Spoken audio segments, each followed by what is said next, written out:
Glory to God the Father and Son Yeshua Messiah. Jeremiah 36. Message of the Roll. In the 4th year of Jehoiakim the son of Yoshiyahu, king of Yehuda, this word came to Yirmiyahu from Adonai. Take a scroll and write on it all the words I have spoken to you against Israel, Yehuda and all the other nations, from the day I started speaking to you, back in the time of Yoshiyahu, until today. Perhaps the house of Yehuda will listen to all the disaster I intend to bring on him, and turn back, each person from his evil way. Then I will forgive their wickedness and sin. So Yirmiyahu summoned Baruch the son of Neriah, and Baruch wrote down on a scroll, at Yirmiyahu's dictation, all the words that Adonai had said to him. Then Yirmiyahu gave this order to Baruch: I am not allowed to enter the house of Adonai. Therefore, you take the scroll which you wrote at my dictation, go into the house of Adonai on a fast day, and read from it the words of Adonai in the hearing of the people. Also read them to all Yehuda as they exit their cities. Perhaps they will turn to Adonai in prayer and will return, each one, from his evil way. For the anger and fury which Adonai has decreed against this people is great. Baruch the son of Neriah obeyed everything Yirmiyahu the prophet ordered him to do, reading the words of Adonai from the scroll in Adonai's house. A fast was proclaimed in the 9th month of the 5th year of Jehoiakim the son of Yoshiyahu, king of Yehuda, for all the people in Jerusalem and all the people who came from the cities of Yehuda to Jerusalem. It was then that Baruch read from the scroll the words of Yirmiyahu in the house of Adonai, in the chamber of Gemariahu the son of Shavan the secretary, in the upper courtyard, at the entry to the new gate of Adonai's house, for all the people to hear.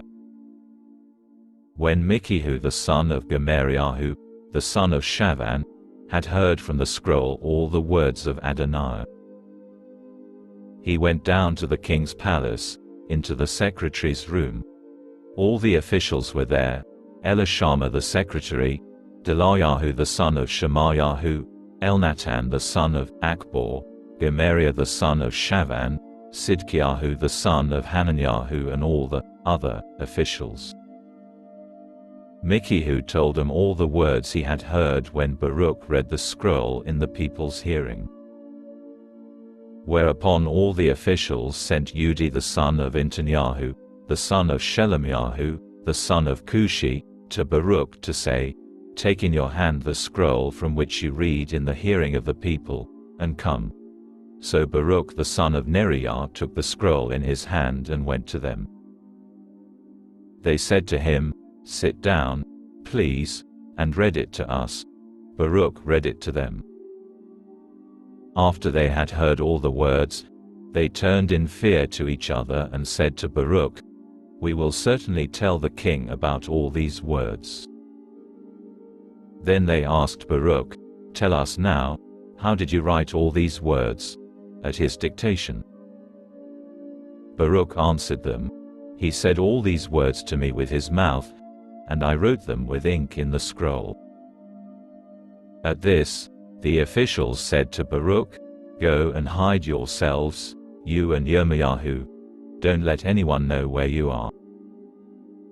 After depositing the scroll in the room of Elishama the secretary, they went into the courtyard and told everything to the king. The king sent Udi to bring the scroll, and he took it from the room of Elishama the secretary. Udi read it to the king and all the officials standing near the king. The king was sitting in his winter house, and since it was the 9th month, he had a fire burning in the stove in front of him. After Udi had read 3 or 4 columns from the scroll, he would cut off that portion with a knife and throw it into the fire that was burning in the stove, until the entire scroll had been consumed by the fire in the stove. But even though they heard all these words, Neither the king nor any of his servants grew afraid or tore their clothes. Elnatan, Delaiah and Gemariah had begged the king not to burn the scroll, but he wouldn't listen to them. Then the king ordered Yerichmael the king's son, Sriyahu the son of Azriel and Shelemiyahu the son of Avdel to arrest Baruch the scribe and Yirmiyahu the prophet, but Adonai hid them. Then this word of Adonai came to Yirmiyahu after the king had burned the scroll with the words Baruch had written at Yirmiyahu's dictation. Take another scroll, and write on it all the words that were on the first scroll, which Jehoiakim the king of Yehuda burned up. And as far as Jehoiakim king of Yehuda is concerned, you are to say that Adonai says, you burned this scroll, asking, why did you write in it that the king of Babel will certainly come and destroy this land and leave it without either humans or animals? Therefore Adonai says this about Jehoiakim king of Yehuda, he will have no one to occupy David's throne, and his dead body will be thrown out to lie in the heat by day and in the frost by night. Moreover, I will punish him, his offspring and his officials for their wickedness, and I will bring on him, the inhabitants of Jerusalem and the people of Yehuda, all the disaster I have decreed against them, to which they have paid no attention. Then Yirmiyahu took another scroll and gave it to Baruch the scribe, the son of Neriah. At Yirmiyahu's dictation, he wrote in it all the words of the scroll which Jehoiakim king of Yehuda had burned up in the fire, and to those he added many similar words.